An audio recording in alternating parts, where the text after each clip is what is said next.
마태복음 7장 13절부터 27절까지 같이 천천히 합독하십니다. 시작. 좁은 문으로 들어가라. 멸망으로 인도하는 문은 크고 그 길이 넓어 그리로 들어가는 자가 많고 생명으로 인도하는 문은 좁고 길이 협착하여 찾는 이가 적음이니라. 거짓 선지자들을 삼가라. 양의 옷을 입고 너희에게 나오나 속에는 노략질하는 길이라. 그의 의미로 그들을 알지니 가시나무에서 포도를 또는 엉겅퀴에서 무화과를 따겠느냐. 이와 같이 좋은 나무마다 아름다운 열매를 맺고 못된 나무가 나쁜 열매를 맺나니 좋은 나무가 나쁜 열매를 맺을 수 없고 못된 나무가 아름다운 열매를 맺을 수 없느니라.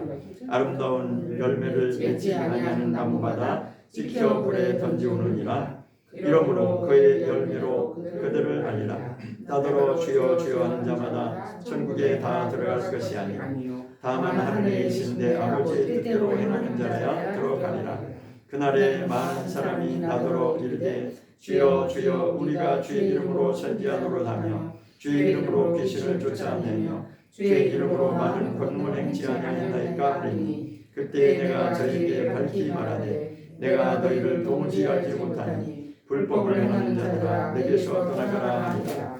그러므로 누구든지 나의 이 말을 듣고 행하는 자는 그 집을 반석 위에 지은 지혜로운 사람 같으리니 비가 내리고 창수가 나고 바람이 불어 그 집에 부딪히되 무너지지 아니하나니 이는 주초를 반석 위에 놓은 연고요 나의 이 말을 듣고 행치 않는 자는 그 집을 모래 위에 지은 어리석은 사람 같으리니 비가 내리고 창수가 나고 바람이 불어 그 집에 부딪히매 무너진 그 집 무너짐이 심하니라. 아멘. 아멘.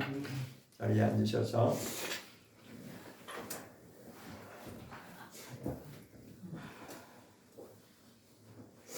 제가 어제 이 말씀을 가지고 설교 준비를 하면서 이틀 동안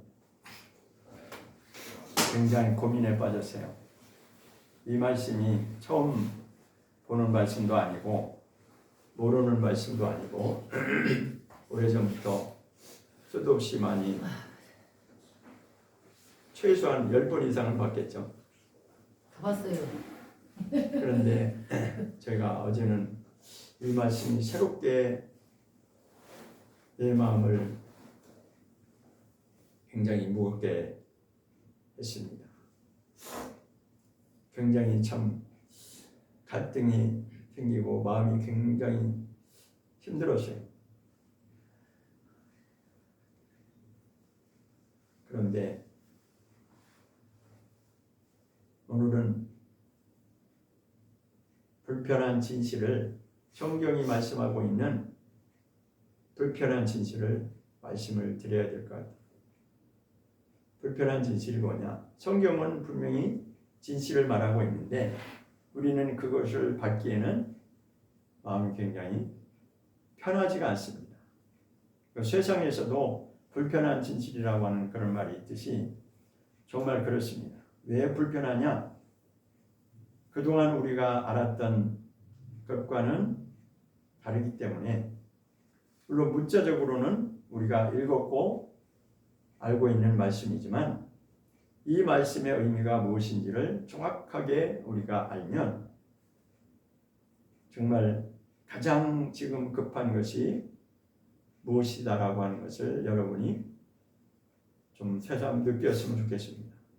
내 인생에서 가장 급한 게 무엇인가? 여러분 가장 급한 게 무엇? 지금 당장 여러분 가장 급한 게 있으면 질문하면 뭐라고 대답하시겠어요? 내가 지금 당장 급한 게 뭐다?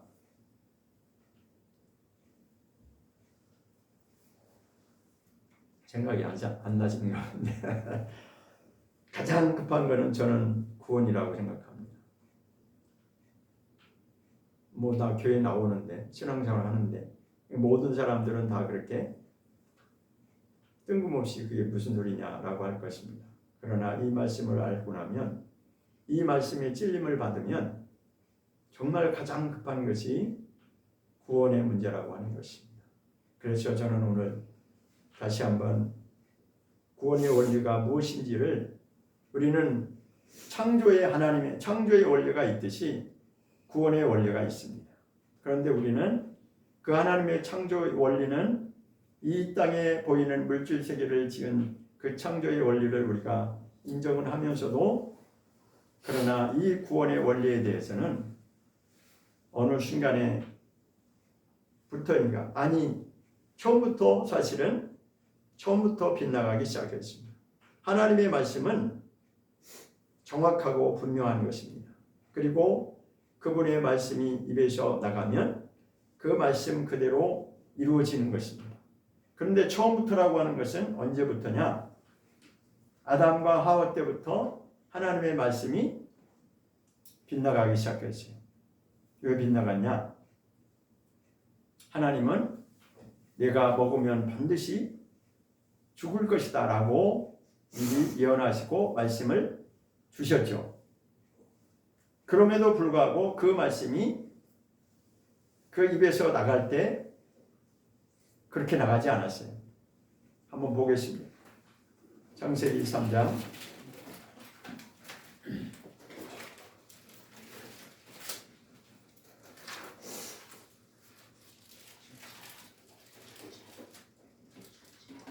창세기 3장에 보면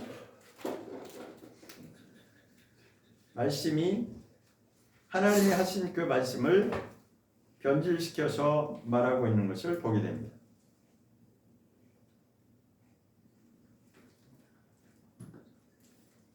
이 절을 보겠습니다. 창세기 3장 2절 시작. 여자가 뱀에게 말하되 동산나무의 실과를 우리가 먹을 수 있으나. 벌써 어디서 빗나가세요? 지금 여자는 이제 하와를 얘기하는 거죠. 하와하고 그 마귀의 상징적으로 나온 게 이제 뱀인데 여자하고 사탄하고 지금 대화하는 것이에요. 그런데 여자가 사탄에게 뭐라고 대답하냐면 동산나무의 실과를 우리가 먹을 수 있으나 했습니다. 여기까지는 그래도 봐줄 수 있어요. 왜냐하면 하나님도 동산나무의 다른 실과들은 다 먹을 수 있다라고 했기 때문에 자 여기 이제 3절을 보면 변질되는 것이 나타나기 시작합니다. 3절 시작. 동산 중앙에 있는 나무의 실과는 하나님 말씀에 너희는 먹지도 말고 만지도 말라. 너희가 죽을까 하노라 하셨느니라. 자 다시 동산 중앙에 있는 나무 실과를 언급하면서 여기까지도 잘 나가는 것 같은데 어디서부터 빗나가기 시작했냐면 먹지도 말고 만지도 말라 이렇게 말했어요. 먹지 말라고 하나님은 먹으면 죽으리라 했습니다. 근데 만지지도 말라라고 하는 것은 자기가 집어넣은 거예요. 자기 생각으로 나온 것입니다. 하나님이 하신 말씀이 아닙니다. 빗나갔죠? 만지도 말라. 두 번째는 뭐냐?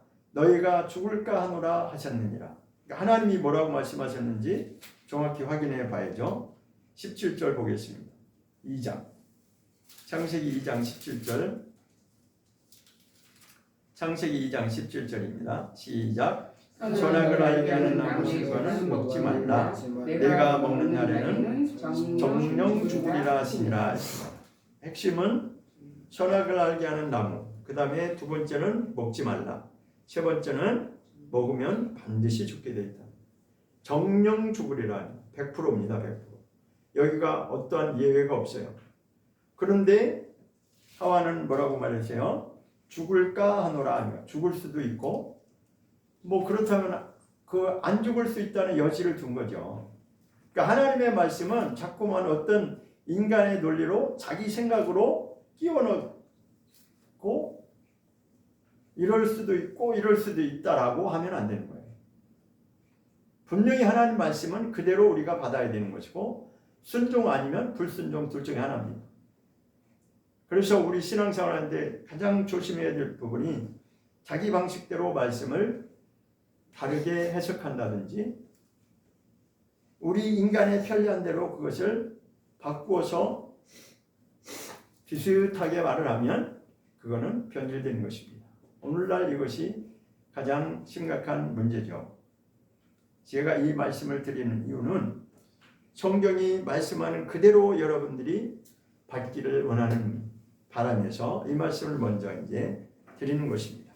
근데 마태복음 7장에 하신 말씀은 누가 하신 말씀이에요? 예수님이 하신 말씀이죠. 너무 쉬운 질문이죠. 그죠? 예수님이 직접 하신 말씀입니다. 좁은 문으로 들어가야 된다. 자, 예수님이 하신 말씀은 곧 하나님이 하신 말씀과 100% 동일합니다.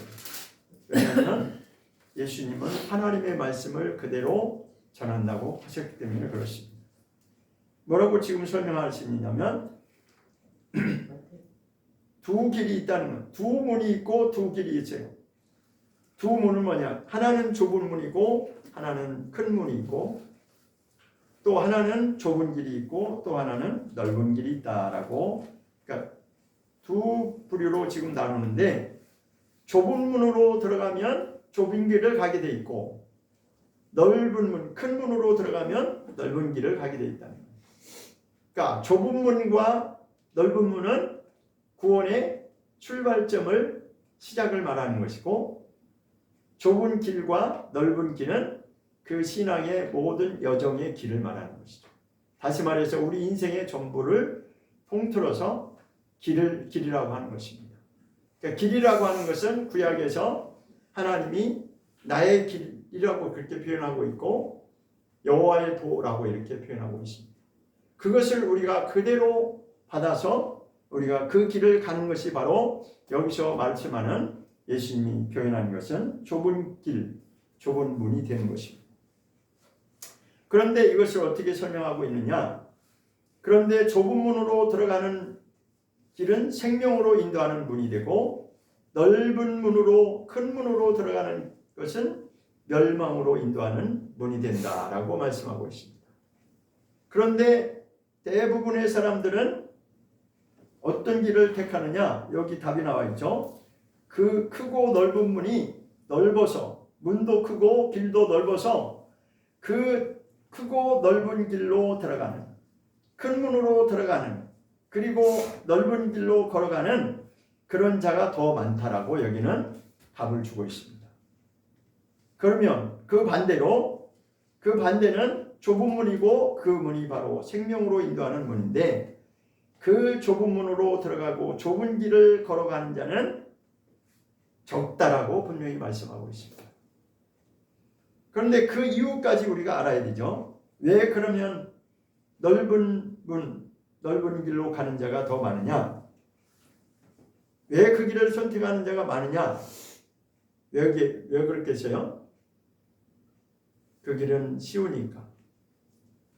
넓은 길로 가는 것이 더 쉬우니까. 대부분의 사람들은 그 길이 쉬우니까 그렇게 합니다.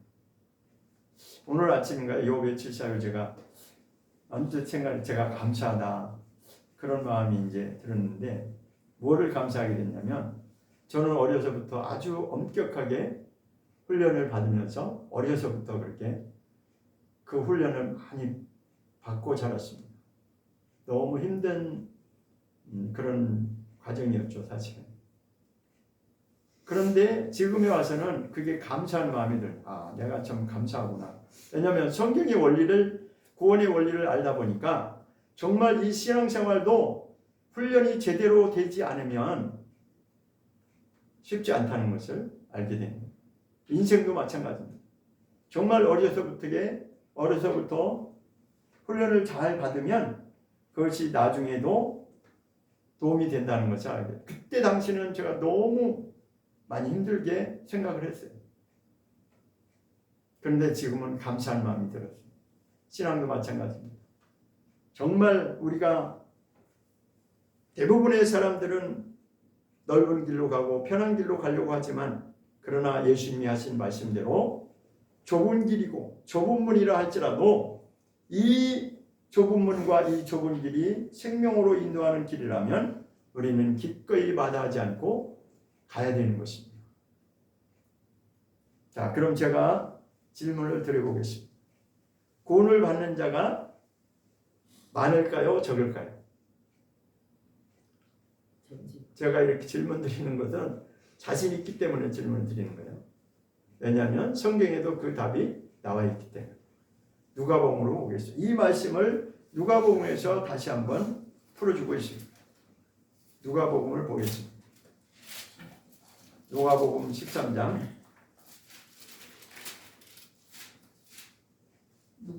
누가복음 13장입니다.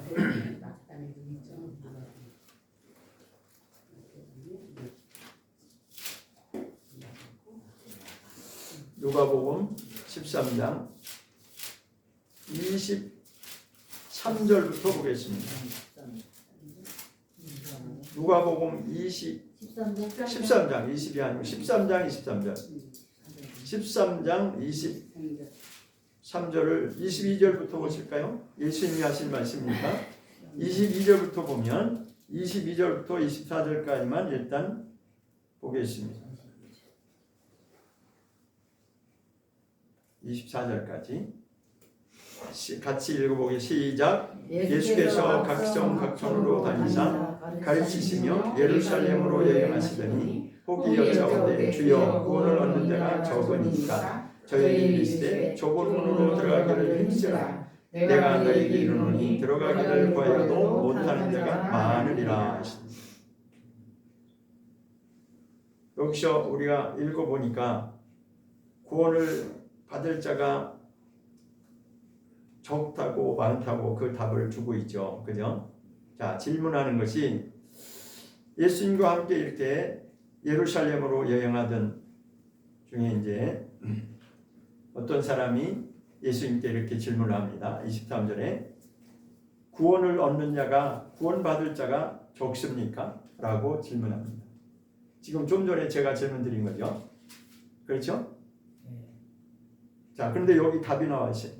근데 예수님은 그래 적다라고 이렇게 단답형으로 대답하신 게 아니고 풀어서 이 말씀을 알아듣게 설명합니다. 거기에서 우리가 답을 찾아야 되죠. 예수님의 답이 무엇인지 24절 보면 저에게 이제 이르시되 24절 좁은 문으로 들어가기를 힘쓰라. 내가 너에게 이르노니 들어가기를 구하여도 못하는 자가 많으리라 하십니다. 아까 마태복음 7장에서 좁은 문이 무엇이라고 그랬죠? 생명으로 인도하는 문이고 생명으로 이끌어가는 좁은 길이라고 했어요.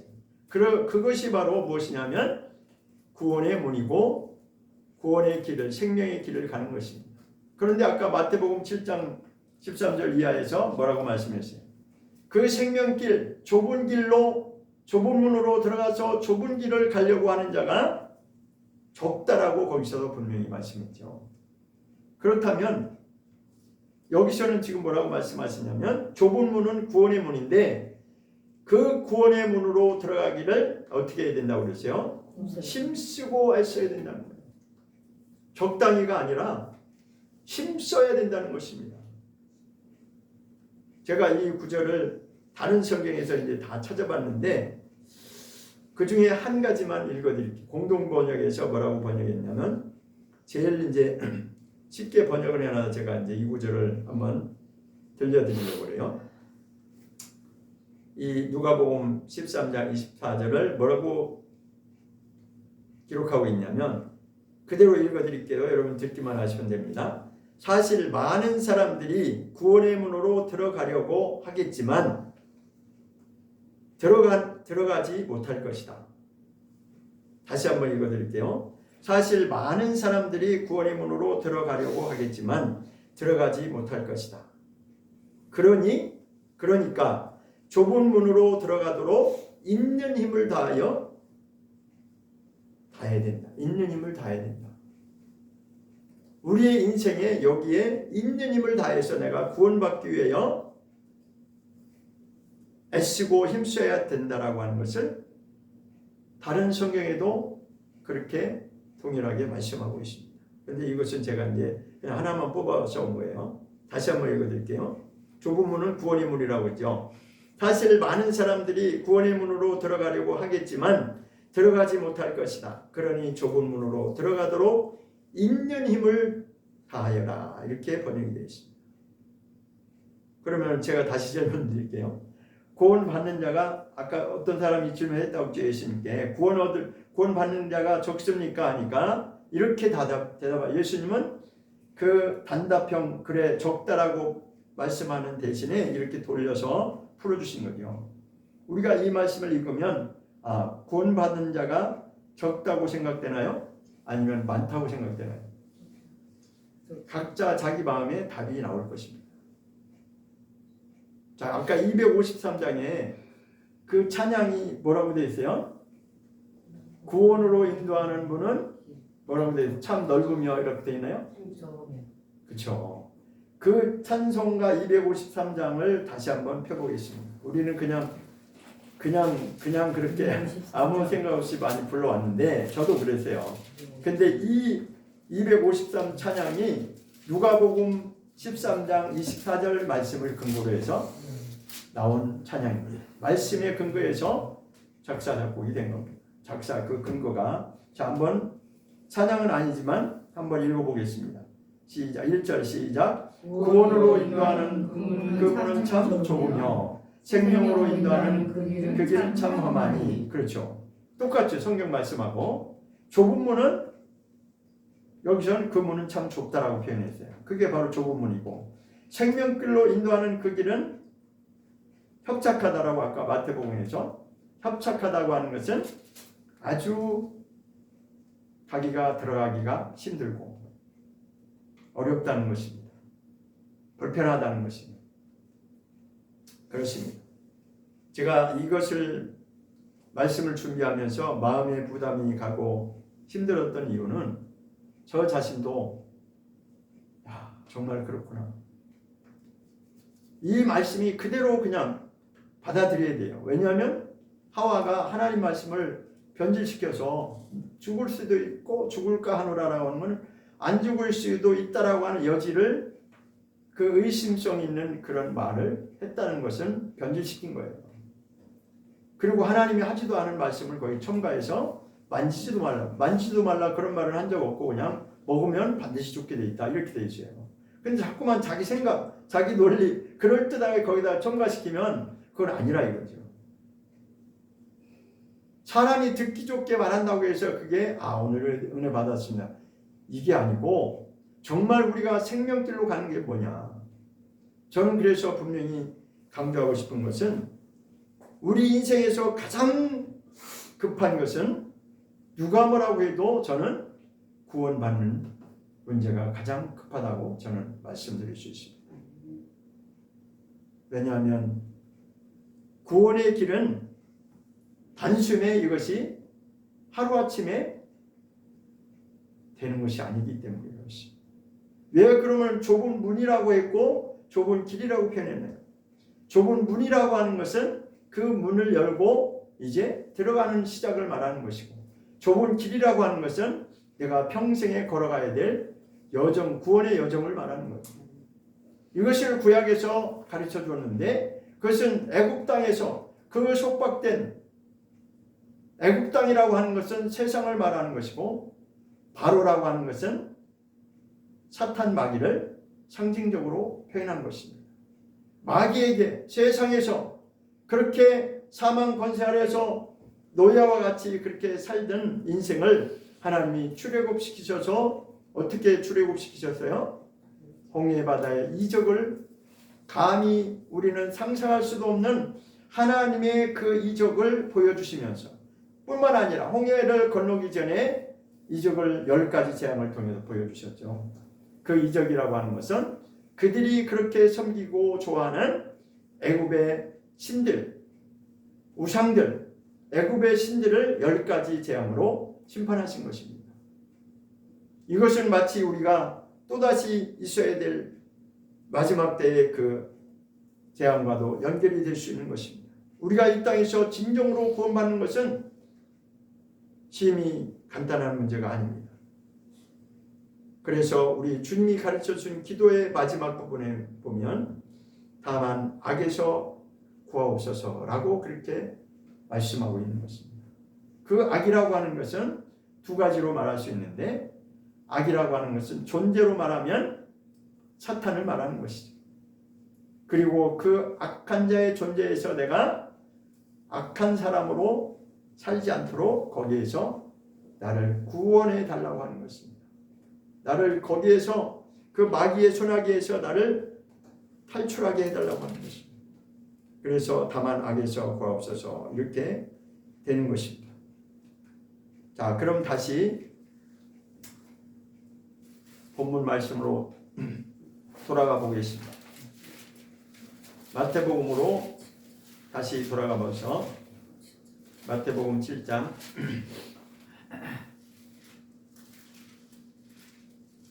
좁은 문과 넓은 문을 설명하고 나서 이제 15절부터는 또 우리의 신앙에 있어 전반적인 것을 좋은 열매와 나쁜 열매로 이렇게 구분하고 있죠. 그러면서 거기서 거짓 선지자들을 삼가해라 이 말씀이 나오고 있습니다. 그러니까 잘못 가르치면 거짓 선지자가 되는 것입니다. 선지자는 하나님의 말씀을 대언하는 자이기 때문에 그렇게 표현하는 것입니다. 자, 그래서 좋은 열매냐 나쁜 열매냐 그것을 통해서 결과가 나오는데, 자, 뒤에 중간 부분에 가보니까 뭐라고 되어 있냐면 천국에 대해서 누가 들어가는지를 설명하고 있습니다. 20절을 보겠습니다. 마태복음 7장 20절 시작. 이러므로 그의 열매로 그들을 알리라. 나더러 주여 주여 하는 자마다 천국에 다 들어갈 것이 아니요 이렇게 되어 있습니다. 자, 우리 주여 주여 하는 자들이 엄청 많죠, 그죠? 그래서 저는 이렇게 말씀드리고 싶어요. 엊그제 며칠 전에 금요일 날인가요? 이제 어떤 분한테 제가 이제 그렇게 설명을 했어요. 교회 다니는 것 가지고 만족하면 안 된다. 교회 다닌다고 다 본받는다라고 말할 수 없다. 제가 그렇게 말했어요. 뭐 알아듣는지 그걸 이해하는지 모르지만 어쨌든 처음으로 제가 이제 쓴소리를 했어요. 10년 동안 알게 된 지가 10년이 넘었는데 이제는 좀 내가 본질로 들어가야겠다 싶어갖고 쓴소리를 좀 했죠. 그냥 본인이 그 얘기를 하더라고요. 처음으로 자기가 이런 자기한테 좀 뭐랄까 아무튼 본인도 좀 느낀 것 같아요. 그런데 지금 제가 원하는 것은 제 마음에는 지금 급한 마음이 있거든요. 근데 사람들은 이것을 알지 못하면 별로 급하지 않습니다. 시대를 분별할 줄 아는 사람은 마음이 편치가 않아요. 이 구원의 문제가 정말 급하기 때문에. 자, 그런데 이제 여기 본문으로 돌아가서 분명히 그랬죠. 천국에 들어가는 것은 주여 주여라고 그렇게 한다고 들어가는 게 아니다. 지금 기독교에 교회 다니는 사람들은 다 주여 주여 하죠. 그렇죠. 그래 그들을 향해서 지금 말하고 있는데 주여 주여 한다고 해서 천국에 다 들어갈 것이 아니고 누가 들어가느냐? 하늘에 계신 내 아버지의 뜻대로 행하는 자라야 들어가리라 해서 여기 행하는 자라야 들어간다라고 했습니다. 행하는 부분에 대해서 말하고 있습니다. 그럼 이 행하는 부분이 무엇인지를 우리가 알아야 됩니다. 그 뒤에 보면 22절을 보겠습니다. 그날에 많은 사람이 나더러 이르되 주여 주여 우리가 주의 이름으로 선지자 노릇하며 주의 이름으로 귀신을 쫓아내며 주의 이름으로 많은 권능을 행치 아니하였나이까 하리니 했으며, 그날이라고 하는 것은 마지막 심판 때를 말하는 것입니다. 마지막 날에 예수님이 오셔서 심판하실 그날이 닥치면, 하나님의 때가 되면 많은 사람들이, 여기 많은 사람들이라고 했죠. 그러니까 대다수의 많은 사람들이 그렇게 산다는 것입니다. 많은 사람들이 뭐라고 말하냐? 주님, 우리가 주의 이름으로 모두 했는데요. 세 가지가 나오는데, 첫 번째는 선지자 노릇을 했고, 두 번째는 주의 이름으로 귀신을 쫓았다는 거예요. 그렇죠. 주의 이름으로 쫓았죠. 그 다음에 세 번째로는 주의 이름으로 많은 권능을 행했다라는 것이죠. 여기서 선지자와 귀신 쫓는 사역과 권능을 행하는 것은 사역적인 부분을 말하는 것입니다. 사역. 은사 부분을 포함해서 선지자는 오늘날 목회자의 수준에서 말을 할 수 있는 거죠. 왜냐하면 하나님 말씀을 대언하는 자이기 때문에. 그러니까 선지자 노릇도 했고 내가 주의 이름으로 귀신도 쫓아냈고 내가 많은 능력 권능을 행했을지라 할지라도 주님이 보실 때에 이 문제가 해결이 안 됐으면 하나님 인정하지 않는다는 것입니다. 그것이 무엇인지 우리가 알아야 됩니다. 그러니까 우리가 사역을 이것도 하고 이것도 하고 했는데 그러나 주님은 어떤 부분에 딱 걸려서 인정하지 않는다는 것입니다. 23절을 보겠습니다. 23절 시작. 그때 내가 저에게 밝히 말하되 내가 너희를 도무지 알지 못하니 불법을 행하는 자들아 내게서 떠나가라 하리라. 결론은 뭐냐면 나는 널 모른다는 것입니다. 내게서 떠나가라 하는 것은 나와는 상관이 없는 자다 라고 주님이 말씀하신다. 그러면 무엇 때문에 내침을 당했는가? 내가 너희를 도무지 알지 못하는 것이죠. 예수님은 우리를 모른다라고 그렇게 우리를 거부하신다는 거예요. 그런데 우리 입장에서는 많은 일을 했어요. 선지자 노릇도 했고 사역을 많이 했어요. 이 사람들이 과연 안 믿는 사람들일까요? 믿는 사람들이죠. 적당히 믿은 것도 아니고 많은 일을 한 자들이에요. 그런데 주님은 마지막 부분에서 주님이 나는 너를 모른다라고 하는 결정적인 게 뭐냐? 불법을 행하는 자다 이렇게 되어 있습니다. 불법을 행하는 자들은 딱 걸리게 되어 있습니다. 그럼 이 불법이 뭐냐? 그것을 우리가 알아야죠. 시편의 5장을 한번 보겠습니다. 시편 5장 5절.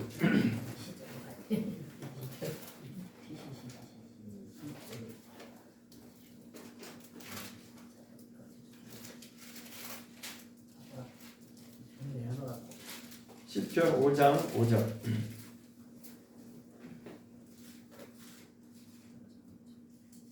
시편 5장 5절입니다. 5편 5절. 찾으셨죠? 네. 시작. 오만한 자가 주의 목전에 서지 못하리라. 주는 모든 행악자를 미워하시며. 지금 오만한 자라고 돼 있죠. 오만한 자는 자기 고집을 꺾지 않고 하나님 앞에서 고개를 뻣뻣하게 자기 주장을 하는 사람입니다. 자기가 옳다고 주장하는 사람. 지금 시편에서는 악인과 의인을 말하는데 이 오만한 자는 바로 악인에 속한 자죠. 그러니까 악을 여전히 버리지 못하는 그런 자. 그 오만한 자는 하나님 앞에 설 수가 없다. 하나님 앞에 갈 수가 없다는 거죠. 그래서 후반부에 뭐라고 해요? 주는 행악자를 미워하신다는 거예요. 모든 행악자라고 되어 있어요. 모든 행악자. 이 행악자라고 하는 게 바로 불법을 행하는 자가 되는 것입니다. 우리 오늘날 기독교에서 흔히 알고 있는 게 뭐냐? 우리는 믿음으로 구원을 받는다라고 그렇게 교리로 딱 고정이 되어 있습니다. 그러나 교리는 하나님의 말씀이 100%가 아닙니다.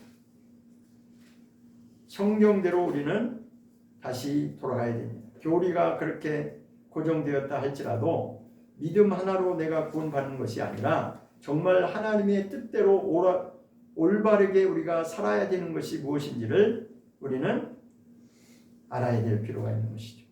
주님은 분명히 직접 말씀하시기를 나는 너를 도무지 알지 못한다. 왜 모른다고 하시냐? 불법을 행하는 자들아 내게서 떠나가라.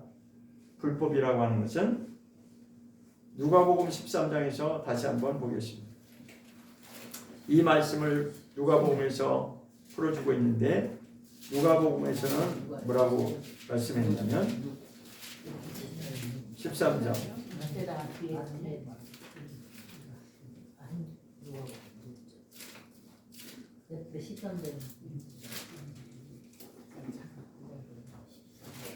13장에서는 조금 다르게 이제 같은 내용을 다루고 있는데 조금 다르게 이제 문자적인 표현은 좀 다릅니다. 그러나 내용상으로는 같습니다. 27절에 가보겠습니다. 26절부터 보겠습니다. 26절 시작. 그때 너희가 말하되 우리는 주 앞에서 먹고 마셨으며 주는 또한 우리 길거리에서 가르치셨나이다 하나 저가 너희에게 일러 가로되 나는 너희가 어디로서 하는지 알지 못하노라. 행악하는 모든 자들아 나를 떠나가라 하리라. 자, 26절은 너희가 말하되에서 우리 사람의 입장에서 표현한 것이에요. 그러니까 사람들이 뭐라고 표현하냐면 주님 앞에서 우리는, 그러니까 우리 인생들을 말하는 믿고 이제 예수를 믿고 했던 자들, 우리는 주 앞에서 먹고 마셨으며 또한 우리는 길거리에서 가르치셨나이다. 그러니까 우리가 주님과 함께 먹고 마시고 주님이 우리를 가르쳐 주시지 않았습니까? 나는 주님을 안다고 우리는 그렇게 주장한다. 우리 편에서는, 우리 사람 편에서는 주님이 우리를 알아주시겠지라고 기대하면서 이 말을 하는 거예요. 왜? 자기도 예수를 믿었고 했으니까. 그런데 주님 편에서는 뭐라고 답변하시냐면 27절이 주님이 대답하십니다. 저가 예수님은 뭐라고 답하시냐면 너희에게 일러 가로되 나는 너희가 어디로서 왔는지 알지 못한다. 모른다는 거예요. 예수님 우리를 모른다는 거예요. 그 이유가 뭐냐? 행악하는 모든 자들아 나를 떠나가라. 아까 불법을 행하는 자들아 마태복음 7장에서 말했죠. 여기서는 행악이라고 표현했죠. 그러니까 이 죄와 악의 부분에 대해서 다루고 있는 거예요. 성경은 죄와 악에 대해서 철저하게 다루고 있습니다. 구약의 시작부터 철저하게 다루어 나갑니다. 출애굽한 이스라엘 백성들도 그 많은 이스라엘 백성들이 홍해 바다에서 그 엄청난 이적을 보고 우리 하나님 최고라고 나왔는데 그 다음에 광야에서 40년 동안 훈련받는, 그 광야가 훈련받는 기간이거든요. 믿음으로 훈련받는 기간인데 1세대가 광야에서 실패했다고 그랬어요. 저는 그냥 완고하게 표현해서 멸망했어요. 멸망. 아까 마태복음 7장에 뭐랬어요? 넓은 길로 가는 자들은 멸망길로 가는 자들이다. 그냥 쉽게 구원 못 받는다는 거예요. 그런데 우리는 자꾸만 사람들 듣기 좋게 이것을 다르게 해석하고 듣기 좋게 은혜 받았습니다. 그게 아니에요. 우리가 정말 구원을 받을 것인가? 죄송한 말씀이지만 평생을 교회 다녔어도 구원을 못 받을 수 있습니다. 인정해야 돼요. 교회 문턱은 평생 몇십 년 다녔어도 이 구원의 원리를 똑바로 알고 있지 않다든지 자기 방식대로 끝까지 고집한다면 주님이 나중에 난 너 몰라 이럴 수 있다는 거예요. 저는 어제 이 말씀을 금요일부터 이 말씀을 혼자 그냥 시무룩해가지고 이거 정말 심각한 문제구나. 근데 저는 이 말씀을 그대로 전해야 됩니다. 저는 하나님의 말씀을 대언하는 자이기 때문에 안 그러면 저도 듣기 좋게 돌려서 이것을 풀어서 여러분 복 받았습니다. 축복합니다. 맨날 듣기 좋은 사람은 다 듣기 좋은 말이 축복, 은혜 받았습니다. 그럼 다 듣기 좋아하잖아요. 저도 그러면은 좋겠죠. 근데 그러면 저는 거짓 선지자가 됩니다. 아담이 처음부터 하와로 인해서 처음부터 말씀이 왜곡돼 가지고 그렇게 하니까 죄악으로 나가잖아요. 하나님을 거부하는 죄악으로 나가잖아요. 이것을 하나님이 다시금 회복시키려고 하는 것이 바로 구원의 원리가 되는 것입니다. 누구로부터 예수님으로부터 시작해서 그 구원의 원리는 구약의 그 4,000년의 긴 세월을 동안 예수님이 오실 것을 계속 메시아가 오실 것이다. 메시아가 오실 것이다. 그것을 예언했어요. 그런데 정작 때가 돼서 하나님의 때가 되니까 메시아가 오시니까 유대인들의 그 내놓으라 하는 대제사장들, 서기관들, 율법학자들 다 예수님 거부했잖아요.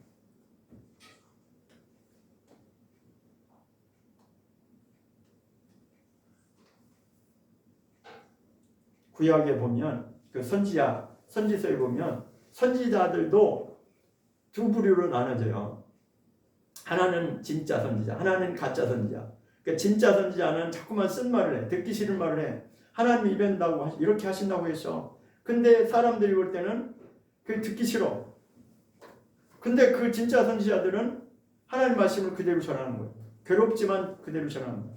근데 가짜 선지자들은 항상 듣기 좋은 말만 하는 거예요. 귀에 그냥 달콤한 말만 하는 거예요. 자기네들이 원하는 그런 말만 하는 거예요. 근데 나중에 어떻게 됐어요?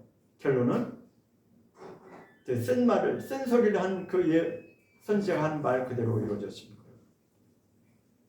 예레미야 같은 선지자, 이사야 같은 선지자, 에스겔 같은 선지자들이 니네 이렇게 나오면 멸망한다고 했어. 하나님이 니네 심판한다고 했어. 그러니까 그런 사람들은 나중에 이사야 선지자도 죽었거든. 순교당했거든. 근데 나중에 시간이 지나니까 어떻게 됐어요? 그대로 이루어졌어요. 예루살렘 멸망하고 다 없어졌잖아요.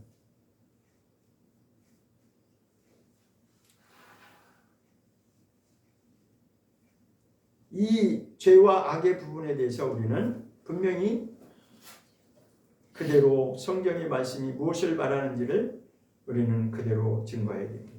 그리고 듣는 자도 이것이 듣기에는 불편하지만 이것이 진실이기 때문에 받아들여야 됩니다. 불편한 진실이죠. 세상에서 그렇게 힘들고 어렵게 살고 하는데 교회 와서 위로는 안 해주고 또 이렇게 힘들게 하는구나. 그렇게 생각할 수 있어요. 그죠? 그러나 그보다 더 중요한 것은 교회에 오는 것은 내가 그냥 단순히 지금 당장 위로받기 위해서 나오는 것이 아니라 구원받기 위해서 우리가 나오는 것이고 구원받기 위해서 훈련에 동참하는 것입니다. 물론 1차적으로는 위로해야 되죠. 위로해야 됩니다. 그러나 그 위로 가지고는 안 돼요. 저도 위로의 말씀을 할 수 있어요. 보겠습니다. 듣기 좋은 말씀을 제가 찾아드릴게요. 우리 인생들을 어떻게 하나님이 귀하게 여기시는지를 한번 보겠습니다.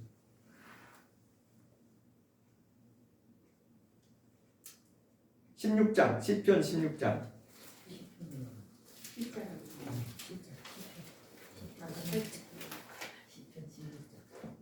시편 16장 3절.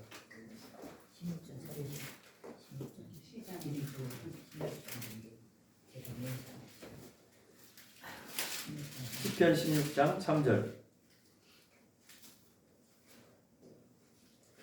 시작. 땅의 백성은 존귀한 자니 나의 모든 즐거움이 저에게 있도다. 자, 이만하면 여러분을 어떻게 하나님이 인정하시는지 성도는 존귀한 자다. 우리를 보고 하시는 말씀이에요. 그래서 하나님은 우리를 존귀하게 여겨주신다는 거예요. 그 존귀라고 하는 것은 하나님께 드리는 그런 표현입니다. 하나님은 존귀와 영광을 홀로 가지신 분인데 그 존귀와 영광을 우리에게도 주시려고 지금 우리를 초청하신 것이고 구원의 문을 열어주신 것이에요. 그런데 그 문은 조금 불편하지만 조금이 아니라 많이 불편할 수도 있죠. 좁은 문이에요. 그 문으로 초청한 것은 넓은 문이 아니라 좁은 문으로 초청한 거예요. 그런데 그 문이 생명으로 들어가는 문이고 그 좁은 길이 생명길을 인도한다는 것입니다. 그런데 그것은 지금은 우리에게 대단히 불편한 것 같지만 영원한 영생과 영광이 예약되어 있다는 것입니다. 그런데 우리가 존귀하게 여김을 받고 있는데 그 길을 훈련받아서 가야 되는 것이지 그냥 우리는 존귀한 자야 이러고 앉아있으면 안 되는 거죠. 그렇죠? 그 인생의 길이 훈련이 남아있어요. 왜? 우리 속에는 예외 없이 이 악한 죄의 속성이 이 속에 남아있기 때문에 그렇습니다. 마귀는 그걸 가지고 계속 우리를 괴롭히는 거예요. 그럼 또 한 번 제가 아주 즐겨 찾는 구절이 있는데 49장을 한번 볼까요? 시편 49장.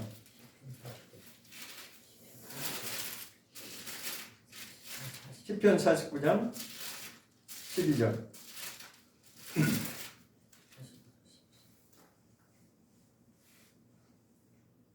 49장 12절 시작. 사람은 사람은 존귀하나 존귀하나 장구치 못하며 멸망하는 멸망하는 짐승같도다. 짐승같도다. 자, 일단 사람은 어떤 존재라고요? 존귀한 존귀한 존재다라는 거예요. 전대로 사람은 존귀하게 창조함을 받은 하나님의 형상대로 지음받은 존귀한 자다.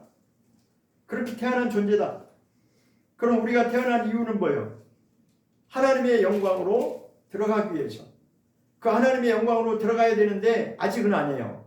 왜? 이 속에 있는 버려야 될 것들을 버리고 거듭나야 되는 과정이 남아있어요. 그렇지 못하면, 이걸 깨닫지 못하면, 내가 어떤 존재를 깨닫지 못하면 내가 얼마나 존귀한 존재인지를, 내가 얼마나 귀한 존재고 얼마나 복을 받아야 되는 존재인지를 스스로 깨닫지 못한다면 멸망할 수밖에 없다는 거예요. 멸망하는 존재다. 그 한 말씀을 또 20절에서 한 번 더 하고 있습니다. 49장 20절 한 번 더 보겠습니다. 시편 49장 20절입니다. 시작. 존귀에 처하나 깨닫지 못하는 사람은 멸망하는 짐승같도다. 존귀한 기회를 하나님이 허락하셨는데 존귀에 처한다는 거예요. 하나님이 성도로 부르셨다는 거고, 그 훈련을 통해서 오라는 것은 좁은 길을 통해서, 좁은 길을 걷다가 좁은 문을 통과하고 좁은 길을 걷다가 그렇게 거듭나서 정말 거룩한 자로, 존귀한 자로 오기를 하나님이 원하시는데 역시 깨닫지 못하면 멸망할 수밖에 없다는 거죠. 우리는 그런 존재예요.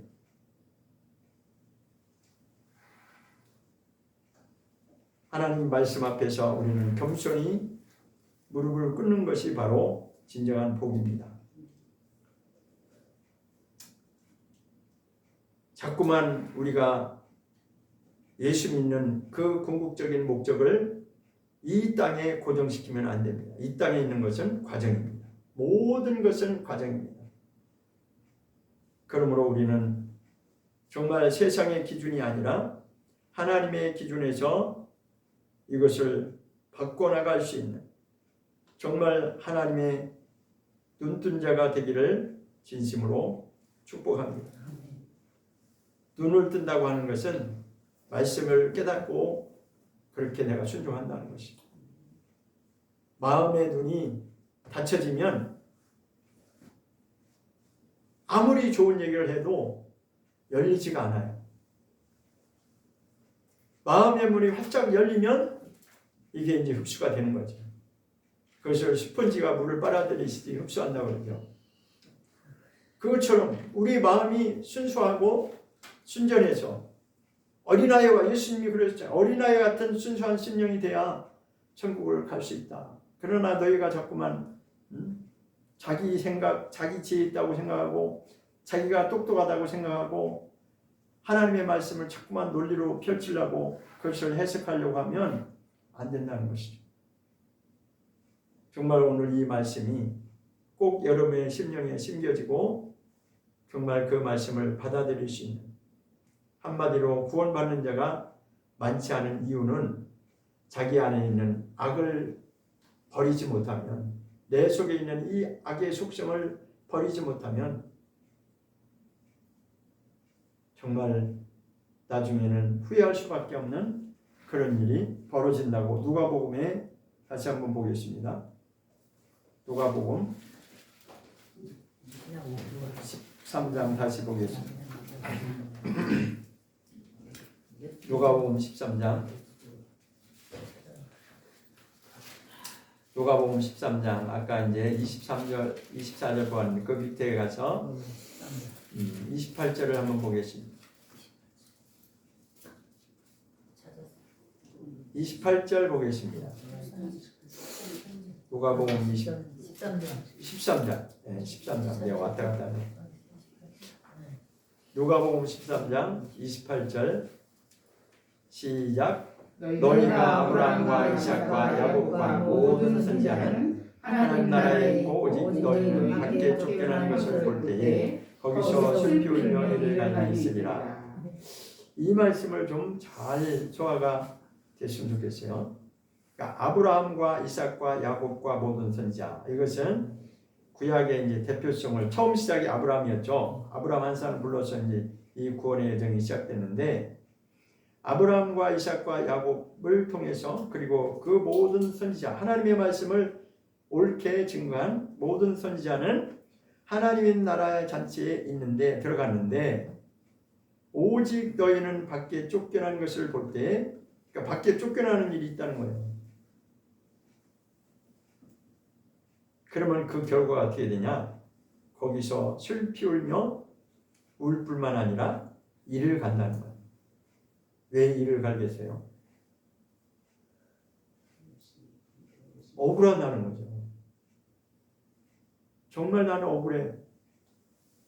이 억울하다는 건 무엇이 억울해요? 내가 안 믿은 자가 아니고 불신자라면 차라리 믿지 않았으니까 할 말이 없겠지만 믿긴 믿었는데 교회도 다녔는데 마태복음 7장에 근거하면 모두 했는데 열심히 했는데 열심히 헌신도 했는데 사역도 열심히 했는데 이를 가는 일이 벌어진다는 거예요. 마태복음 7장에 예수님 뭐라고 말씀하세요? 이것도 하고 다 했어도 나는 너 몰라. 그 이유는 불법하는 자고 누가복음에서는 행악하는 자라 했고 아까 시편 5장 5절에서도 행악하는 자를 하나님이 미워하신다고 되어 있습니다. 그러니까 성경에 미워하신다는 표현이 있는데 하나님은 사랑만 하시는 분이 아니라 죄는 반드시 하나님이 상대하지 않게 되어 있어요. 죄는 상대하지 않고 죄가 있는 자는 하나님이 만나지도 않고 상대하지 않습니다. 그리고 더 나아가서 하나님이 미워하시는 게 있어요. 하나님은 죄와 악을 미워하신다고 되어 있어요. 그러므로 하나님은 돌아오기를 원하시지만 거듭나서 돌아오기를 원하시지만 여전히 자기 고집대로 자기 주장대로 돌이키지 않으면 이렇게 되는 것이죠. 이를 가는 일이 벌어진다는 것입니다. 하나님의 말씀은 우리가 우리 마음대로 이렇게 저렇게 해석하는 것이 아니라 그대로 우리는 받아들이고 우리가 구원의 여정을 갈 수 있는 정말 복된 저와 여러분이 되기를 예수 이름으로 축원합니다. 기도하겠습니다.